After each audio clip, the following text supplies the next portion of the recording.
اللہ تعالیٰ کی طرف سے ایک دعوت فکر ہے اہل ایمان کے لیے، اہل اسلام کے لیے، پوری امت اسلامیہ کے لیے۔ اور وہ دعوت فکر یہ ہے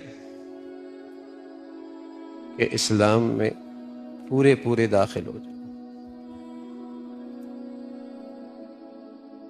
اور پورے اسلام میں آ جاؤ۔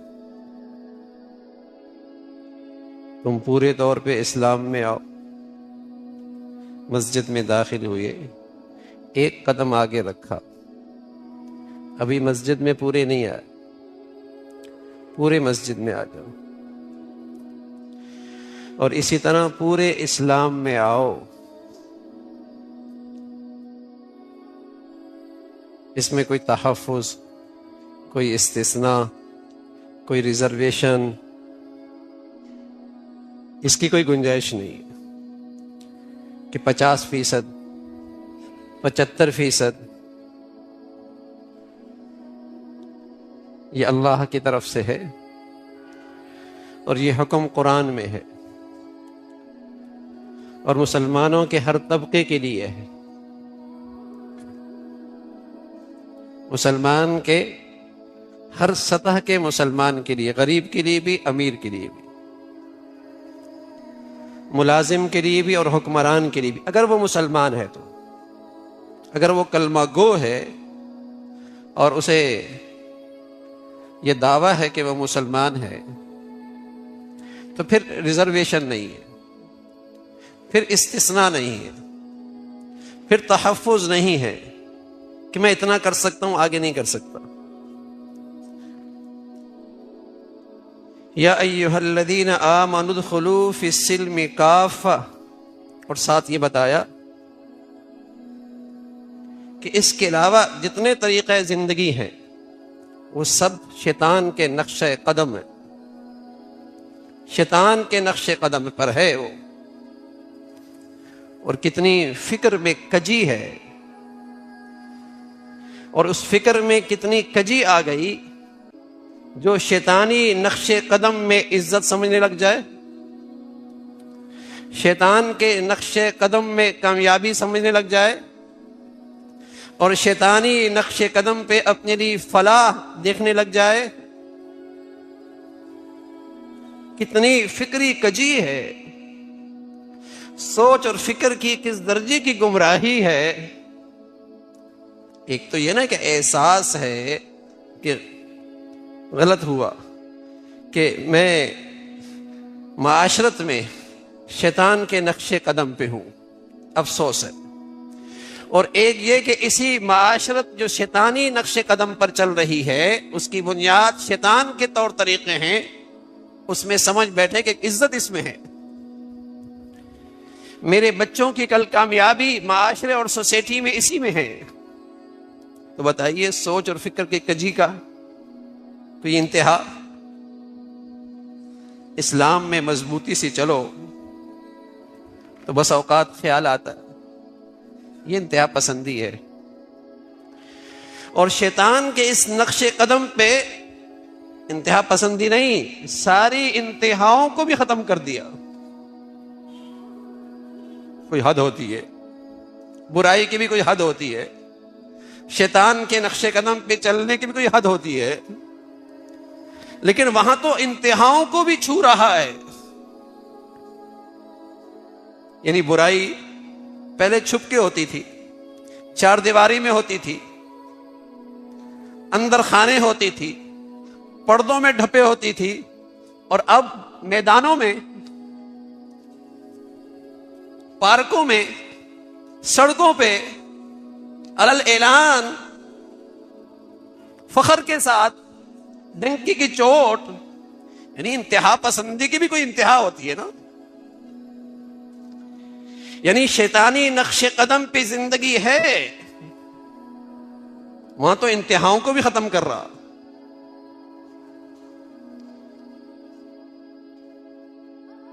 تو اللہ کریم کی طرف سے مسلمانوں کے لیے دعوت فکر ہے اور پوری امت اسلامیہ کو ہے، زندگی کے ہر شعبے کے لیے ہے، مسلمانوں کے ہر طبقے سے یہ خوب یہ پیغام ہے، یا ایھا الذین آمنوا ادخلوا فی السلم کافہ، اسلام میں پورے آ جاؤ، پورے اسلام میں آؤ۔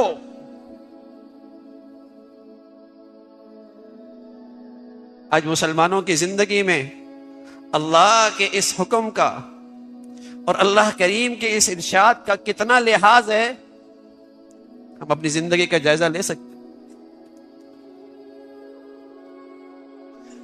برائی یہاں تک آئی اور برائی کی بنیاد یہ بن گئی کہ اسلام سیکھا نہیں، جو معاشرے اور سوسائٹی میں دیکھا اسی کو اسلام سمجھ لیا، اور معاشرے اور سوسائٹی میں اسلام کی سطح جتنی گرتی چلی جا رہی ہے، اسلام کا تصور بھی ایسے ہی بنتا چلا گیا۔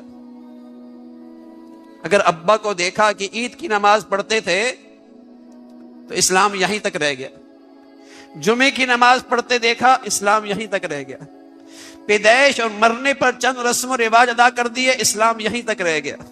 جتنا دیکھا، وہ چند نبینے تھے نا، ہاتھی کبھی دیکھا نہیں تھا، پہلی مرتبہ ہاتھی سے واسطہ پڑا اور خیال آیا کہ ہاتھی کا سراپا معلوم کریں کہ ہاتھی ہوتا کیسا ہے۔ ایک نے ہاتھ لگایا کان پہ، دوسرے نے ہاتھ لگایا سونڈ پہ، تیسرے نے ہاتھ لگایا اس کی ٹانگ پہ۔ ان نبیوں سے پوچھا ہاتھی کیسا تھا؟ جس کا کان پہ ہاتھ پڑا اس نے سمجھا سارا ہاتھی یہی ہے، اس نے کہا ایک پتے کی طرح تھا۔ دوسرے سے پوچھا، کہنے لگا ایک ربڑ کی طرح تھا جس کا سونڈ پہ پڑا تھا۔ تیسرے نے کہا ایک سیدھی سی لاٹھی سی لمبی سی چیز تھی۔ جس کا جہاں ہاتھ پڑا سمجھا سراپا ہاتھی یہی ہے۔ نبی نے جو تھے، عرصہ ہوا مسلمان، دین کے معاملے میں نبی نہ ہوتا چلا گیا، اس نے معاشرے اور سوسائٹی میں جتنا اسلام دیکھا سمجھا اسلام اسی کا نام ہے اور اس پر مطمئن ہے۔ معاشرت کیسی ہے، معاملات کیسے ہیں، اس کی قومی زندگی کے فیصلے کیسے ہیں، اسی کی خوشی کے طور طریقے، اس کے بچوں کا اوڑھنا بچھونا، اس کا رہن سہن، عبادت، عقائد، توحید، نہ بلد ہے نہ واقف ہے۔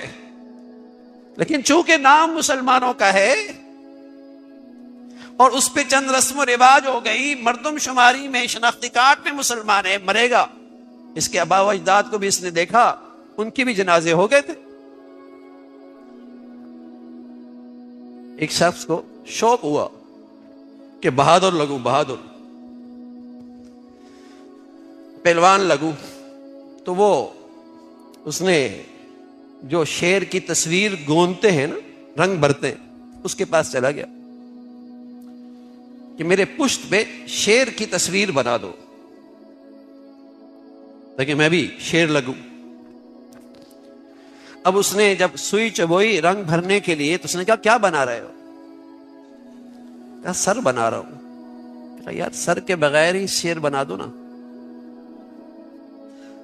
پھر اس نے سوئی چبوئی، کیا بنا رہے ہو؟ کہا پیٹ بنا رہا ہوں۔ کہا یار پیٹ اس نے کھانا تھوڑی ہے، اس کے بغیر ہی بنا دو۔ پھر اس نے سوئی چبوئی، کیا بنا رہے ہو؟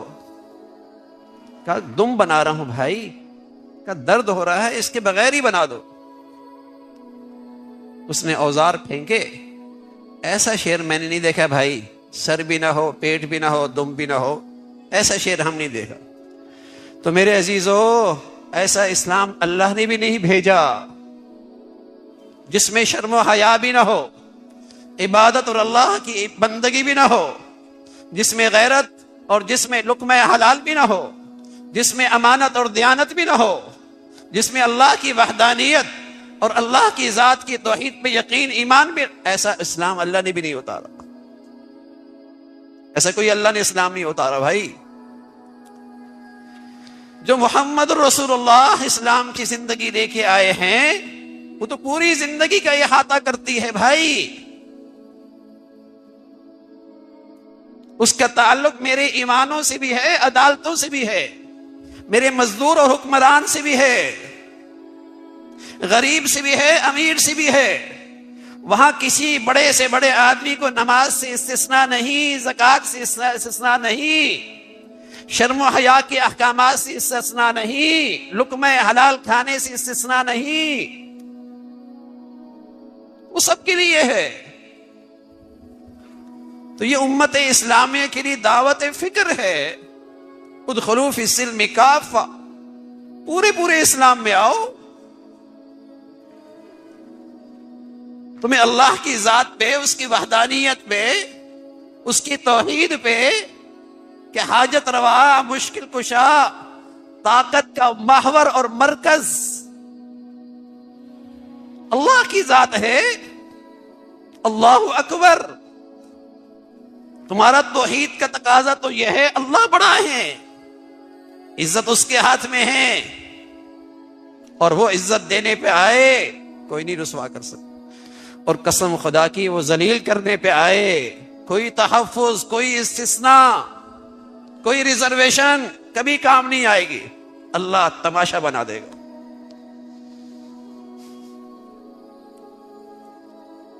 عزت اور ذلت اللہ کے ہاتھ میں ہے،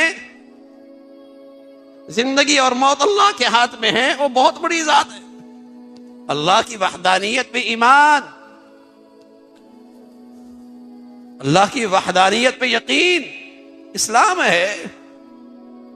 اس اسلام میں تو اللہ ہے جو طاقت کا محور اور مرکز ہے، کائنات کا ہر تصرف کا اختیار اس کے ہاتھ میں ہے، وہ مسلمان ہوتا ہے۔ اسے اللہ کی ذات پہ یقین، بھروسہ، اعتماد۔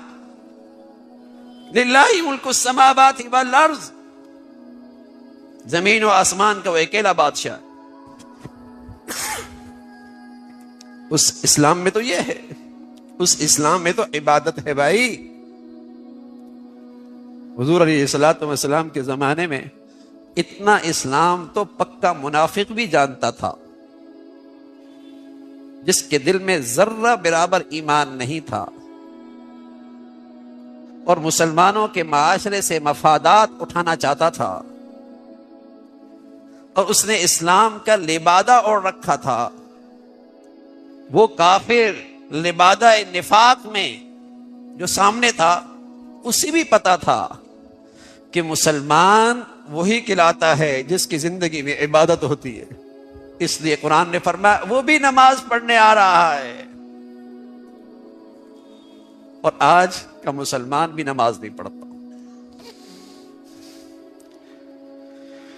کیا عہدہ کیا آ گیا، چھوٹا سا منصب کیا آ گیا، جیب میں 2 پیسے کیا آ گئے، وہ تو اللہ کا در ہی بھول گیا، اللہ کا گھر ہی بھول گیا، اس کی بندگی ہی بھول گیا، اس کے سامنے سجدے کرنا ہی بھول گیا، وہ نادان اپنی اوقات ہی بھول گیا۔ میرا بھی مالک اور بادشاہ ہے، بھول جاتا ہے۔ اسلام نام اسی کا ہے، اپنے آپ کو اس ذات کے سامنے سپرد کر دینا، اپنے آپ کو اس میں اس کمزور طبقے کے حقوق ہیں۔ ادخلوا فی السلم کافہ، معاملات کہاں ہیں، معاشرت کیسی ہے، وہ سمجھتا ہے نماز پڑھتا ہوں بس، باقی طور طریقے ہندوؤں کے سے، لباس پوشاک عیسائیوں کا سا، لین دین یہودیوں کی طرح۔ قرآن نے کہا یہودی سود خور ہوتا ہے، یہودی حرام خور ہوتا ہے، مسلمان تو حلال کھاتا ہے بھائی۔ تو وہ تو اپنے لیے لقمہ حرام کو آگ کے انگارے سمجھتا ہے۔ مسلمان ہو اور حرام کھاتا ہو، مسلمان ہو اور سود لیتا ہو، یہ تو اللہ سے اعلان جنگ ہے۔ اور مسلمان یہ کیسے کر سکتا ہے؟ یہ مسلمان کیسی ہمت کر سکتا ہے؟ مسلمان یہ کیسی جرت کر سکتا ہے؟ لیکن اسلام کا تصور خلط ملط ہو گیا،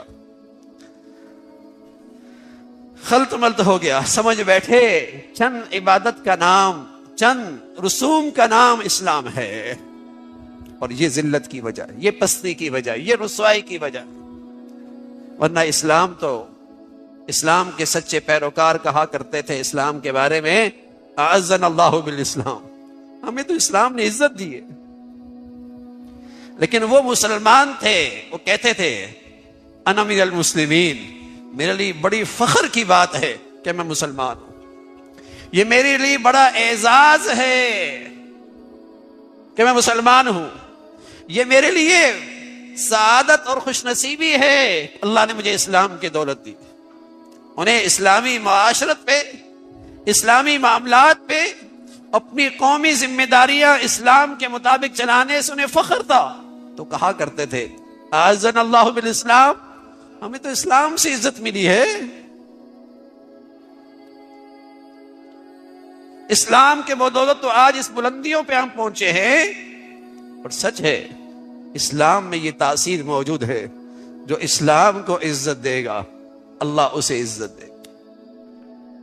اسلام میں یہ تاثیر اور قوت موجود ہے، جو اسلام کا لحاظ رکھے گا اللہ اس کا لحاظ رکھے گا۔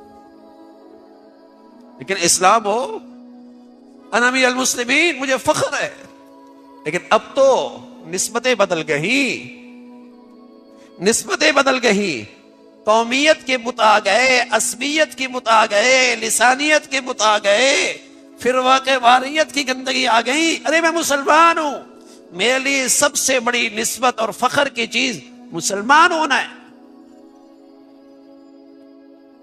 یہ میرے لیے سب سے بڑی اعزاز ہے۔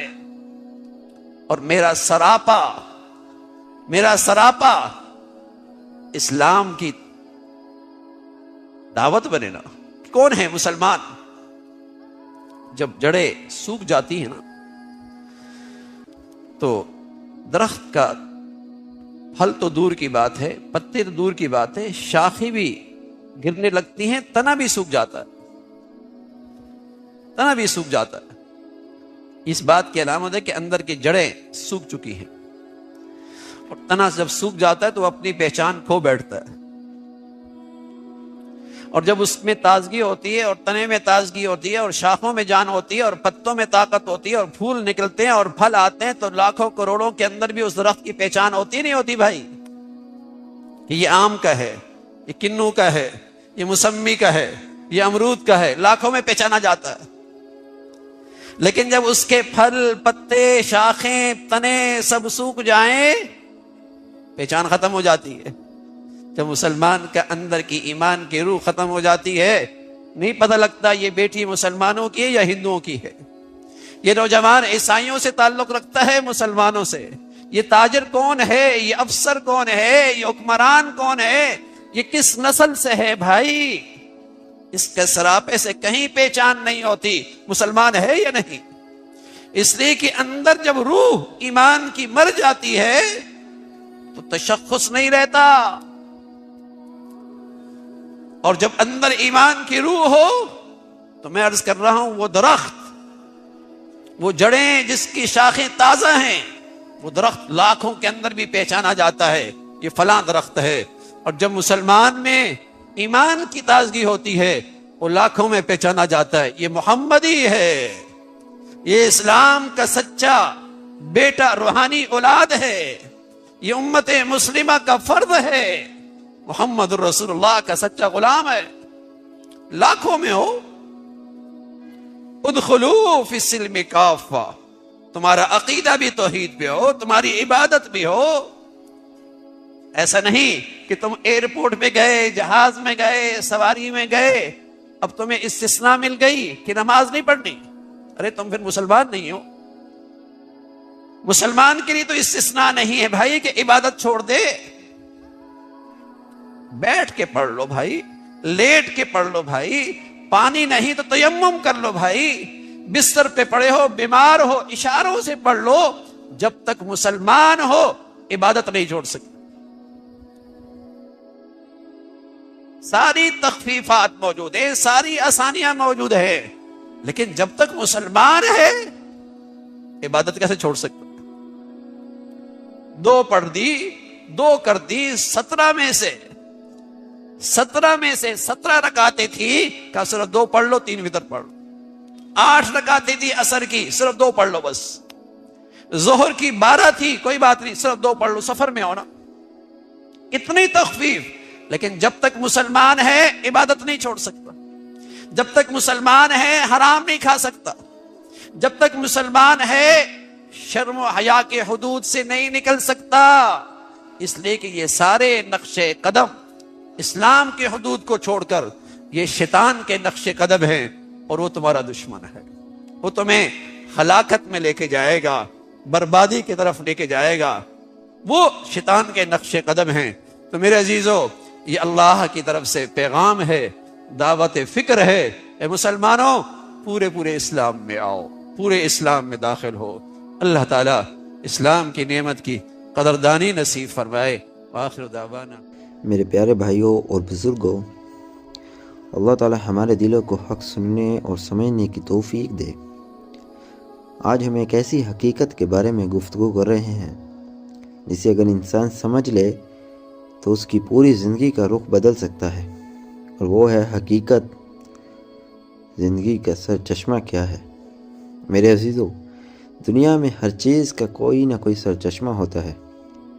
پانی کا سر چشمے اور دریا، درختوں کا سر چشمہ زمین، روشنی کا سر چشمہ سورج، لیکن انسان زندگی کا سر چشمہ کیا ہے؟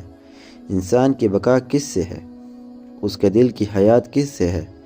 اس کی خوشیوں، اس کے سکون، اس کی اصل زندگی کا منبع کیا ہے؟ یہ وہ سوال ہے جو انسان کے دل میں کسی نہ کسی وقت ضرور اٹھتا ہے، مگر افسوس لوگ اس کا جواب دنیا میں تلاش کرتے ہیں، مال میں تلاش کرتے ہیں، لوگوں کی تعریف میں تلاش کرتے ہیں، بزرگی، شہرت اور آسائشوں میں تلاش کرتے ہیں، مگر حقیقت بالکل کچھ اور ہے۔ میرے بھائیوں، انسان کی اصل زندگی کا سر چشمہ اللہ کی معرفت ہے۔ اللہ کو پہچان لینا، اللہ سے جڑ جانا، اللہ کے ساتھ تعلق بنا لینا، بس یہی زندگی ہے۔ جس نے اللہ کو پا لیا وہ زندہ ہو گیا، جس نے اللہ کو کھو دیا وہ چلتا پھرتا مردہ ہے، چاہے اس کے پاس دنیا کی ساری نعمتیں کیوں نہ ہوں۔ زندگی کا سر چشمہ دل کا جاگ اٹھنا ہے۔ میرے پیارے بھائیوں، قرآن نے ایک عجیب بات کہی، وہ لوگ مردہ تھے، ہم نے انہیں زندہ کیا۔ کیسے زندہ کیا؟ کیا وہ قبر میں تھے؟ نہیں، وہ دل کے مردے تھے۔ اصل زندگی وہ ہے جو دل اللہ کی طرف پلٹ آئے، دل گناہوں سے نکل آئے، دل میں نور اتر جائے، دل میں خوف خدا اور محبت خدا پیدا ہو جائے۔ یہ دل کی بیداری ہی زندگی کا سر چشمہ ہے۔ بے نمازی زندہ ہے نہیں، بے توبہ زندہ نہیں، بے ذکر زندہ نہیں، گناہوں سے لتھڑا دل زندہ نہیں۔ اصل زندگی وہ ہے جو دل کے اندر چلتی ہے۔ اللہ کا ذکر زندگی کا پانی ہے۔ میرے بزرگوں، جس طرح مچھلی پانی کے بغیر زندہ نہیں رہ سکتی، اسی طرح انسان ذکر الہی کے بغیر زندہ نہیں رہ سکتا۔ ذکر صرف زبانی نہیں، ذکر وہ آگ ہے جو دل کو زندہ کرتی ہے، ذکر وہ روشنی ہے جو سینے کو منور کرتی ہے، ذکر وہ غذا ہے جو روح کو طاقت دیتی ہے۔ جو بندہ اللہ کے ذکر سے دور ہو جائے وہ بے چین ہو جاتا ہے، گھبراہٹ میں مبتلا ہو جاتا ہے، اس کی نیند، اس کا سکون، اس کی زندگی سب اجڑ جاتی ہے۔